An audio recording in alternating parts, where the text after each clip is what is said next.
आज इस नवदिवसीय राम कथा के द्वितीय सत्र में आप सभी का बहुत बहुत अभिनंदन है, स्वागत है।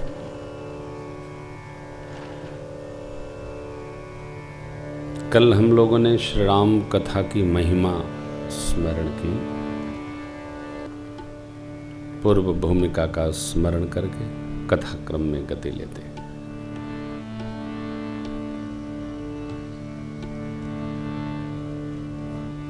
सामान्य व्यवहार है कि श्री रामचरितमानस जी को पूज्यपाद गोस्वामी तुलसीदास जी महाराज ने लिखा है, रचा है। पूज्यपाद गोस्वामी जी महाराज कहते हैं, मैंने नहीं, रचि महेश निज मानस राखा पाई सुसमय शिवासन भाखा। गोस्वामी जी साफ साफ टाल गए, मैंने नहीं, शिव जी ने रचा है। मैंने तो इसमें वो पकड़ के लिखा है, गुरुसन कथा सुनी सुसूकर खेत, समुझी नहीं तसि बालपन तब अति रहेउ अचेत। जद्यपि कही गुरु बारहि बारा, समुझ परी कछु मति अनुसारा। भाषा बद्ध करब मैं सोई, मोरे मन प्रबोध जेहि होई। मेरे मन में बचपन की सुनी गई कथा जैसा प्रबोध वैसा मैंने किया। पहला दिन कल आप आए, दूसरा दिन सब कुछ परमात्मा का, परमात्मा भाव का से हम आप यंत्र हैं। मशीन तंत्र से चलता है, यह भगवान का बनाया हुआ यंत्र मंत्र से चलता है। अरे सुनैना माँ की सखी ने धनुष भंग के प्रसंग में कहा, मंत्र परम लघु जासु बस विधि हरि हर सुर सर्व। छोटे से मंत्र और वह मंत्र, वे सारे मंत्र ते मंत्रा ब्राह्मणाधीना। सारे मंत्र ब्राह्मण अर्थात जो विप्र है उनके अधीन है। देवता मंत्राधीना देवता। जीवन को सजाने के लिए, सजोने के लिए मंत्र। मंत्र माने गुर। मंत्र माने व्यवस्था संचालित करने की विधि। ये मानस भी एक मंत्र है। मंत्र महामनि विषय व्याल के, मेटत कठिन कुवंक भाल के। एक एक पंक्ति मंत्र है। मानस की एक एक चौपाई। पूज्यपाद गोस्वामी जी अंत में कहते हैं, सतपंच जव पाई मनोहर जान जो नर उर्धरे। परिणाम दारुण अविद्या पंच जनित विकार श्री रघुबर हरे। दारुण संसार में हमारे आपके कृमाण से जो उत्पन्न व्याधियां हैं वो दारुण रोग है। वो बीमारी इन मंत्रों से दूर हो जाती है।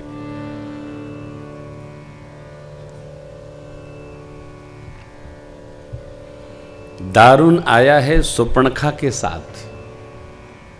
सुपनखा रावण के बहिनी। स्वभाव कैसा उसका? दुष्ट हृदय।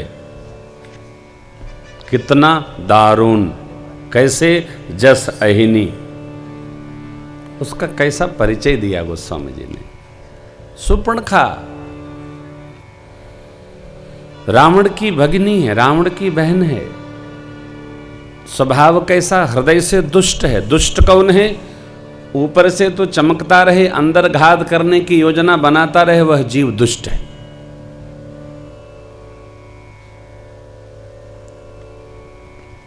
परमात्मा श्री रघुनाथ जी ने विभीषण को मिलते ही कहा, इसको गाइए। बरु भल बास नरक कर ता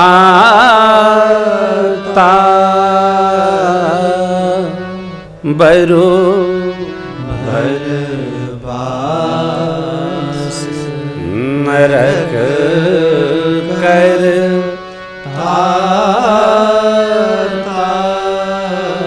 दुष्ट संग जनि दे विधाता दुष्ट संग दे विधाता। वरम है नरके वासः, गरुड़ पुराण। नरक में वास करना श्रेष्ठ है दुष्ट के साथ रहने से। दुष्ट कौन? हमारे ही साथ रहकर जो हमारी ही निंदा करे वो जीव दुष्ट है। परमात्मा श्री राम ने किष्किंधा, देखो मेरा स्वभाव नहीं है, क्षमा करिएगा, थोड़ी देर जरा इस समय दूसरे भाव में आ गया हूं, नहीं तो मैं क्रम में रहूंगा। आ गया, थोड़ा स्मरण कर लेते। भगवान श्री रघुनाथ जी ने मित्र धर्म सुनाते समय विभीषण जी के बाद सुग्रीव जी से पहले कहा, उनसे बाद में कहा। सुग्रीव जी से कहा, मित्र देखो ये चार को छोड़ देना चाहिए।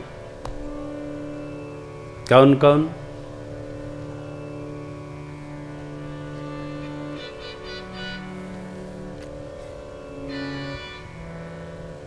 सेवक सठ नृप कृपन कुनारी।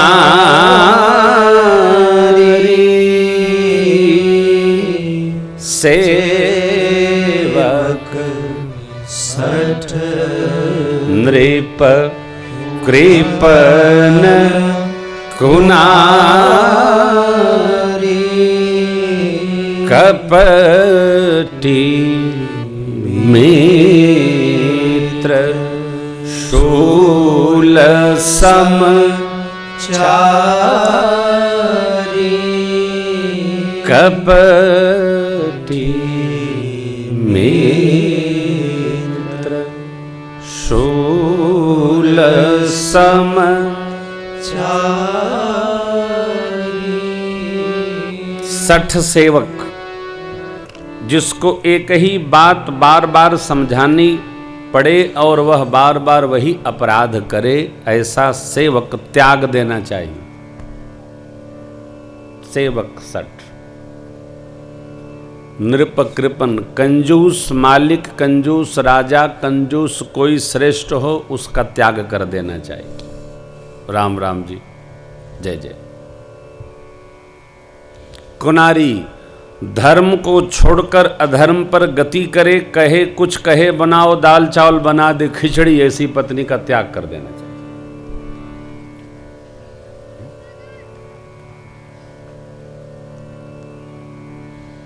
अपनी गलती करके जो तर्क रखे, मैंने इस कारण से ये काम किया, इस कारण से, जब हम तर्क प्रस्तुत करने लगते हैं तो हम गलत होते हैं। मिस्टर तिवारी लिखो। किसी विषय पर आज जब हम किसी विषय पर बात पर अपना पक्ष रखने के लिए खड़े हो जाते हैं तो स्वीकार करिएगा हम गलत होते हैं। हम गलत हैं तभी हमको तर्क प्रस्तुत करना पड़ेगा, इस कारण से ऐसा हुआ, इस कारण से। और दूसरा कहे इसकी अनिवार्यता नहीं है, हम स्वयं ही मान लेते हैं कि हम गलत हैं, इसीलिए हमको पक्ष रखना चाहिए। और पक्ष रखने से गलत कभी सही नहीं होता। कपटी शूल सम कपटी मित्र, व्यवहार सामने ऐसा करना और उसके अंधकार में दूर होने पर वैसा व्यवहार करना जैसा उसका मन स्वयं स्वीकार न करे, ऐसा मित्र कपटी है। उपाय परमात्मा ने उपाय भी बताया। देखिए, मानस में प्रश्न नहीं है, मानस में प्रश्न उत्तर है। मानस में किसी समस्या को बढ़ाया नहीं गया, समस्या का समाधान है। मानस को प्रथम ही चारु कहा है। चारु अमीय मूरिमय चूरन चारु। चारु माने स्वादवर्धक, स्वाद उन्नायक, स्वाद प्रदायक, खाने लायक, पीने लायक, लगाने लायक, समझने लायक, ये गुरु कृपा प्रसादी है। वो कहा ना, बंदों गुरु पद पद्म परागा, सुरुचि सुबास सरस अनुरागा। कैसा है? अमीय मूरिमय चूरन चारु, समन सकल भव रुज परिवार। मानस चारु औषधि है। स्वास्थ्य प्रतिकूल हो तो आदमी कैसी भी औषधि खा लेता, यहां तो अनुकूल है। कैसी भी कड़वी से कड़वी दवा लोग खा लेते हैं। हमारा आपका स्वास्थ्य अनुकूल है, तब भी यदि इसका रसपान करते रहेंगे तो व्याधि नहीं आएगी।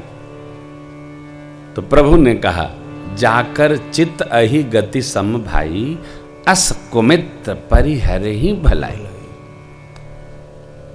ऐसे कुमित्र का त्याग करने में ही भला है। खैर देखिए, सिद्धांत सरकार ने कहा, लेकिन त्याग सरल नहीं है। त्याग तब करना चाहिए जब जान पर ही आ जाए। सहजावस्था में किसी का त्याग नहीं करना चाहिए। क्यों?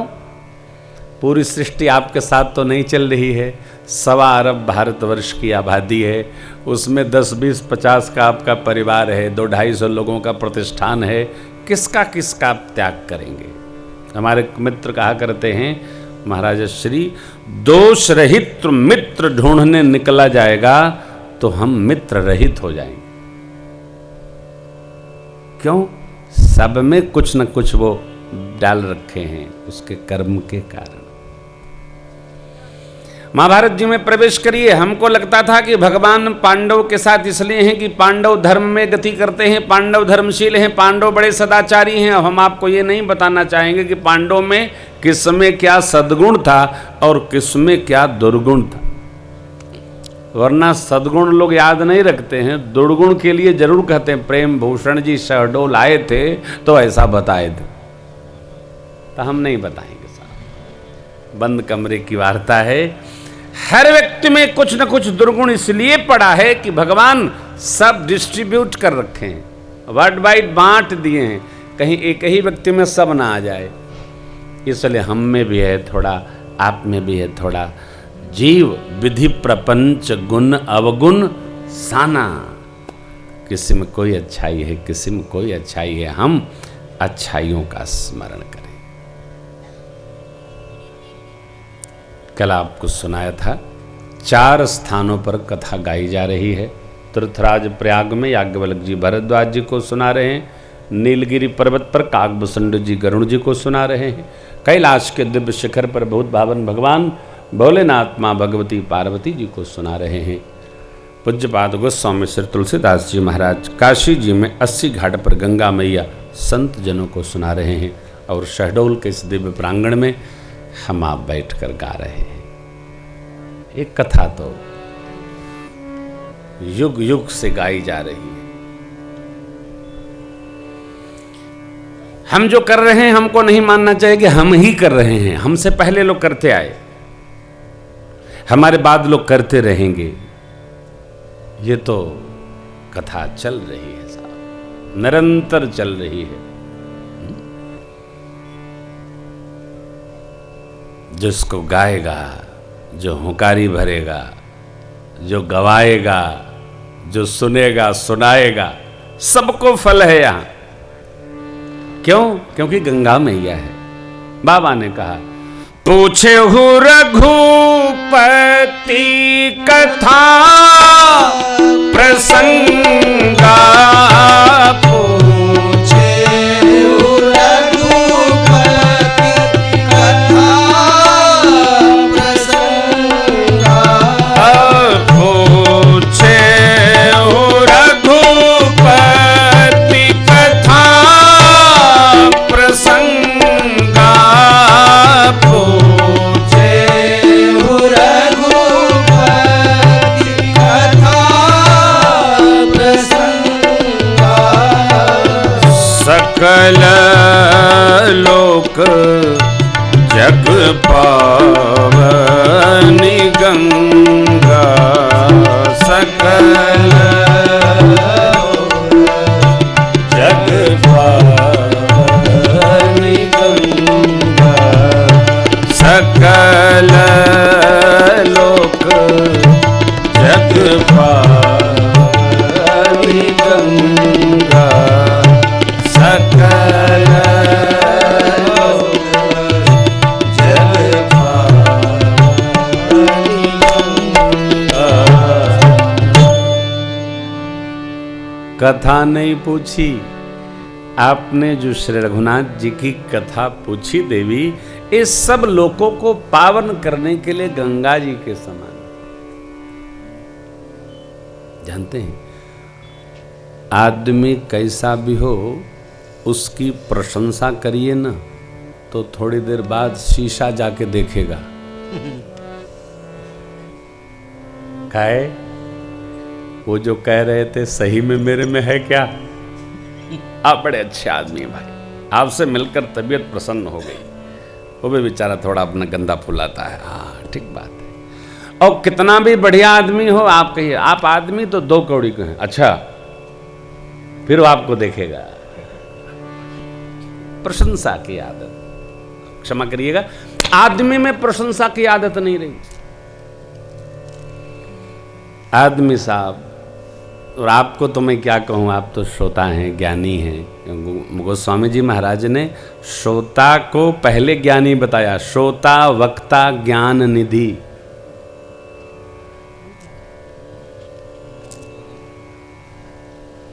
मैं कल या परसों, कल आया ना, मैं परसों प्रेमभूषण जी की कथा सुन रहा था संस्कार पे। हमारी धर्मपत्नी बोलने की बैठी है, मेरे महाराज जी कथा आ रही है सुनिए, तो मैं इसीलिए आ नहीं पाया। वो बैठे रहे, सुनते रहे। महाराज जी एक बहुत बढ़िया बात कह रहे थे कि देखो, जो जहां रहता है केवल बुराई करता है, प्रशंसा करता ही नहीं। थोड़ी आदत डालिए, काहे की? एक दूसरे की प्रशंसा करने की। जब हम एक दूसरे की प्रशंसा करेंगे कि एक दूसरे से प्रेम बढ़ेगा। प्रशंसा, समाज, कोई महात्मा देख लो, कलयुग बड़ा बुरा है, सतयुग बहुत अच्छा था। नहीं, मेरा कहना साफ साफ है, सतयुग त्रेता द्वापर में हम आप नहीं थे। हम आप जहाँ हैं, आज से अच्छा कौनो युग नहीं था। कलयुग बहुत अच्छा है। कलयुग में मानस पाप नहीं लगता। कलयुग में जीव को कोई भी अपराध मानसिक हो जाए उसका ताप नहीं लगता। कलयुग में कैसे भी धर्म सत्कर्म करो उसका फल अक्षुण होता है।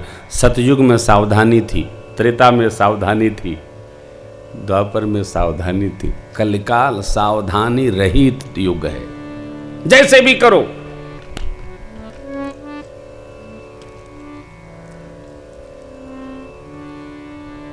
पहले दान पुण्य सत्कर्म यज्ञ करने के लिए किसी को ढूंढना नहीं पड़ता था, लोग जाकर करके चले आते थे। अब आचार्यों को, सद्गुरुओं को घूम घूम यज्ञ के लिए यजमान जुटाने पड़ते हैं। जिसके दरवाजे जाए, नहीं नहीं भैया हमको न रखो, आप बगल में परसोत्तम पटेल हैं उनसे पूछो। अपना नहीं, अपने नहीं कहेगा, दूसरे को पता बता देगा। देखिए, यज्ञ के लिए कोई यजमान बनाने आ रहा हो, वो हमारा भाग्य बढ़ा रहा है। लेकिन कलयुग में जीव भाग्य बढ़ाता नहीं है।